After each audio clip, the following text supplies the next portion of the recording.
Hey, hi guys. How are you all? Thank you for the watching job and trader Satya channel. నా YouTube name change చేశానండి ఈరోజు. Name వచ్చి job trader సత్య అనే ఉంటుంది. So అన్ని videos job trader సత్యలోనే post చేస్తాను. So ఎందుకు change చేశానంటే నేను ఏదైతే పని చేస్తున్నానో అదే టైటిల్గా పెట్టుకున్నానండి నా యూట్యూబ్ ఛానల్కి. ఈ రోజు వీడియో చేయడానికి ముఖ్య కారణం ఏంటంటే టెలిగ్రామ్లో అడిగారు, అన్న నేను ఇన్ ద మనీలో తీసుకోవాలా, అవుట్ ఆఫ్ ద మనీలో తీసుకోవాలా, సో ఎట్ ద మనీలో తీసుకుంటే నేను ప్రాఫిట్ గెయిన్ చేస్తానా అని అడిగారు. సో అందుకోసం ఈ వీడియో చేస్తున్నానండి. ఇది నిఫ్టీ చార్ట్ అండి. ఇది నిఫ్టీ మనకి ఎప్పుడు 9:15 టు 9:15 స్టార్ట్ అవుతుంది, 3:30కి క్లోజ్ అయిపోతుంది కదండి. సో ఎవరైనా నేను ఒక స్టాక్ కొనాలి, నేను కొనాలంటే ఏం చేయాలంటే అండి, నిఫ్టీ 50లో ఒక ఆప్షన్ ఉంటదండి. చైన్ ఆప్షన్ ఉంటది. మనకి లెఫ్ట్ సైడ్ ఇయన్నీ కాల్ సైడ్ అండి. రైట్ సైడ్ ఇయన్నీ పుట్ సైడ్ అండి. సో మనకిక్కడ కనిపిస్తున్నాయి కదండీ! ఇదంతా ప్రీమియం అండి. 226 అనేది ఈ స్ట్రైక్ ప్రీమియం అండి. ఇది స్ట్రైక్ ప్రీమియం. స్ట్రైక్ ప్రైస్ అండి. స్ట్రైక్ ప్రైస్ ఎంత 24,600కి దాని ప్రీమియం వాల్యూ ఎంతండి? 226 అండి. ఓకే. 226 రూపీస్ అండి ఇక్కడ. సో నేను పీపీటీ ప్రెజెంటేషన్ చేస్తానండి. దాంట్లో ఎక్స్‌ప్లెయిన్ చేస్తాను. చెప్పాను కదండీ! కాల్ సైడ్ అంతా లెఫ్ట్ సైడ్ ఉంటది. పుట్ సైడ్ అంతా రైట్ సైడ్ ఉంటది. అసలు ఇన్ ద మనీ అంటే ఏంటి? ఔట్ ఆఫ్ ద మనీ అంటే ఏంటి? ఎట్ ద మనీ అంటే ఏంటి? సో, ఇన్ ద మనీ అంటే ఏంటండి? సో, మార్కెట్ ప్రెజెంట్ ఎక్కడుంది? ఎట్ ద మనీ ఇక్కడుందండి. సో, ప్రెజెంట్ ఈ లెవెల్ దగ్గరుంది. అంటే ఎట్ ద మనీ కరెంట్ స్టేజ్‌లో ఉంది. సో, ఇన్ ద మనీ అంటే దాని పైనిదండి. దాని పైనియన్ని ఇన్ ద మనీ అంటారు. ఔట్ ఆఫ్ ద మనీ ఏంటంటే ఇక్కడ మార్కెట్ ఇక్కడ సస్టైన్ అవుతుంది కదండీ! దాని కిందయన్ని ఔట్ ఆఫ్ ద మనీ అంటారు. సో, మార్కెట్ అనేది ఇలా అప్ సైడ్ మూవ్‌మెంటింగ్ చేసుకుంటే ఇక్కడ వరకెళ్ళిందండి. సో, ఎప్పుడైతే అప్ సైడ్ మూవ్‌మెంటింగ్ చేసుకుంటా ఎళ్ళిందో ఈ కిందయన్ని ఔట్ ఆఫ్ ద మనీలోకెళ్తాయండి. అంటే టైమ్ డికే అయితది. సో, ఇది ఇన్ ద మనీ అండి.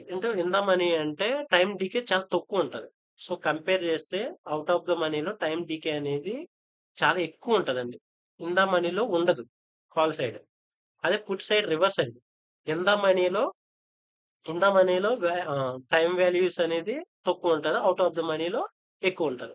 సో, ఇక్కడ గమనిస్తే మీరు ఇన్ ద మనీ ఎక్కడుందండి? ఇక్కడ డైరెక్షనల్ వేలో ఉన్నాయి. చూసారా? ఇన్ ద మనీ ఇక్కడుంది. ఔట్ ఆఫ్ ద మనీ ఇక్కడుంది. ఇది కాల్ సైడ్. పుట్ సైడ్ ఎక్కడుంది? ఇన్ ద మనీ ఎక్కడుంది? డౌన్ సైడ్ ఉంది. ఎక్కడ? ఎట్ ద మనీలో ప్రీమియం దగ్గర. బట్ ఇదంతా పుట్ అండి. మీరు పుట్‌ని గమనించాలి. పుట్‌ని గమనిస్తే ఏమైతుంది? ఔట్ ఆఫ్ ద మనీ పైనుంటది. ఇన్ ద మనీ కిందుంటది. అర్థమైతుందండి? సో, ఇన్ ద మనీ అంటే ఇన్ ద మనీలో మనం ఇక్కడ బై చేస్తే ఏమేమి బెనిఫిట్సో చెప్తానండి. ఇన్ ద మనీలో మనం ట్రేడింగ్ చేస్తుంటే టైమ్ డికే అనేది ఉండదు. ఓకే అండి. ఇన్ ద మనీలో మీరు 195 దగ్గర తీసుకుంటే మీకు 150 పాయింట్స్ పడిపోయిందనుకోండి. మీకంత లాస్ కనపడదండి ఇన్ ద మనీ. అదే ఔట్ ఆఫ్ ద మనీలో వ అదే ఔట్ ఆఫ్ ద మనీ ఇక్కడ సినారియో ఎక్స్‌ప్లెయిన్ చేస్తాను. అదే ఔట్ ఆఫ్ ద మనీలో ఇక్కడ 100 దగ్గర మీరు ఎంట్రీ చేశారండి. అంటే 100 దగ్గర మార్కెట్‌లోకెళ్లారు. సో, మీకు 50 పాయింట్స్ పడిపోయిందనుకోండి. మీరు ఒక 15,000 తోటి స్టాక్ కొన్నారు. 50 పాయింట్స్ పడిపోయిందంటే ఆల్‌మోస్ట్ 50% మీ క్యాపిటల్ కోల్పోతారు. ఆల్‌మోస్ట్ ఎంతంటండి 5,000, 6,000 మైనస్‌లోకెళ్ళిపోతారు. ఇక్కడ అంత ఎళ్ళదండి. ఎందుకంటే టైమ్ డీకే అనేది చాలా తక్కువిక్కడ. సో, రూపాయి పెడితే రూ. 10 వస్తది. రూపాయి పోతే పావలాగా పోతది. ఇక్కడ అలా కాదండి. రూపాయి పెడితే రూ. 2 వస్తది.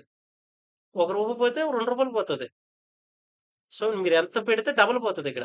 రావడం కూడా అంతే వస్తది. కానీ ఇక్కడ అలా కాదండి. రూపాయి పెడితే రూ.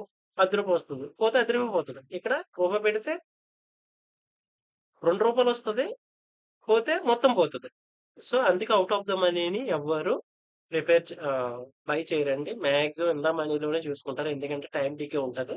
డెల్టా గామా వాల్యూస్ కూడా 06.1 ఉంటది. సో, అందుకే మనం ఇన్ ద మనీలోనే కాల్ ప్లాన్ చేయండి. ఎవరైనా ట్రేడర్ చేస్తుంటే ఇన్ ద మనీలోనే చేయండి. అది కాల్ సైడ్ అయినా, పుట్ సైడ్ అయినా ఇన్ ద మనీలోనే చేయండి. లేదు నాకు మనీ తక్కువుందనుకుంటే ఎట్ ద మనీ. సో, కరెంట్‌గా ఎక్కడైతే మార్కెట్ ట్రేడ్ అయితుందో సో, 145 దగ్గరైతే తీసుకోండి. ఇది కూడా ఔట్ ఆఫ్ ద మనీలోకొస్తది. బట్ మీరు కరెక్ట్‌గా ప్రీమియం నంబర్ చూసుకోండి. చెప్తున్నాను ఇక్కడ 24,065 అనేది స్ట్రైక్ ప్రైస్ అండి. ఇది ప్రైస్. 195 అనేది ప్రీమియం. అంటే స్టాక్ ప్రీమియం. అంటే ఇది మనీ అండి. సో, మనము ఎప్పుడైనా సరే ఇన్ ద మనీలోనే తీసుకోవడం బెటరు. ఇన్ ద మనీలో ఉంటే మనకి రోజంతా మార్కెట్ నెగెటివ్‌లోకెళ్ళిపోయినా గానీ, మన క్యాపిటల్ కోల్పోము. అది ఔట్ ఆఫ్ ద మనీ అంటే మనం మూసుకొని ఇంటికెళ్ళిపోవాలి. సో, మొత్తం క్లోజ్ అయిపోతదండి. ఔట్ ఆఫ్ ది మనీలో అసలు తీసుకోకూడదు. ఔట్ ఆఫ్ ది మనీలో ఎప్పుడు తీసుకోవాలంటే, ఎక్స్‌పైర్ డేట్ ఉంటదండి. ఎక్స్‌పైర్ ఉంటాయి.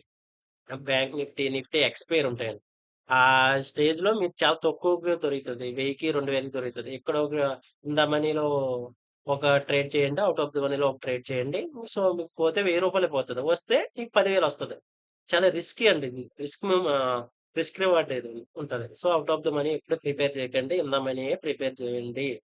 సో, ఇన్ ద మనీలోనే ట్రేడ్ చేయండి. ఇన్ ద మనీలో కాస్ట్ కూడా ఎక్కువే ఉంటదండి. సో, నీకలాగే రిస్క్ రివార్డ్ కూడా తక్కువే ఉంటది.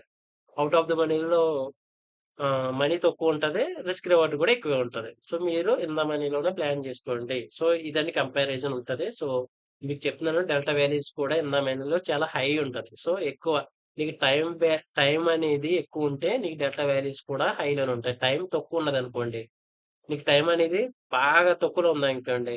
నీకేమైతది ఫాస్ట్‌గా డిగ్రేడ్ అయిపోద్దండి. సో, టైం అనేది పడిపోతది. టైం పడిపోతే గామా వాల్యూస్ కూడా పడిపోతాయి. అప్పుడు నీ క్యాపిటల్ లాస్ అయిపోతారండి. సో, ఇన్ ద మనీయే మీరు ప్రిపేర్ చేయండి. ఇన్ ద మనీలోనే ట్రేడ్ చేయండి. సో, మీరసలు ఔట్ ఆఫ్ ద మనీ ఇక్కడ చూడండి ఔట్ ఆఫ్ ద మనీ అస్సల ట్రేడ్ ప్లాన్ చేయకండి. ఎప్పుడు ప్లాన్ చేయాలంటే out of the money expire date రోజునే మీరు ప్లాన్ జేసుకోండి. అదర్‌వైజ్ మనకి మార్కెట్ అనేది మండే టు ఫ్రైడే ఉంటది కాబట్టి మీ దగ్గర ఆల్‌మోస్ట్ 20,000 అండ్ 30,000 క్యాపిటల్ ఉంటేనే ఇన్ ద మనీలో మీరు ట్రేడ్ చేయగలరు. సో, మీరు ట్రేడ్ చేసే స్టాప్ లాస్‌ని మెయింటైన్ చేయండి. ఇదండి. ఈ నేనిదే చెప్పాలనుకున్నాను. సో, టెలిగ్రామ్‌లో అడిగారు కదా! వాళ్ళు ఈ వీడియో చూస్తారనుకుంటున్నాను. Thank you for the watching job and search trainer.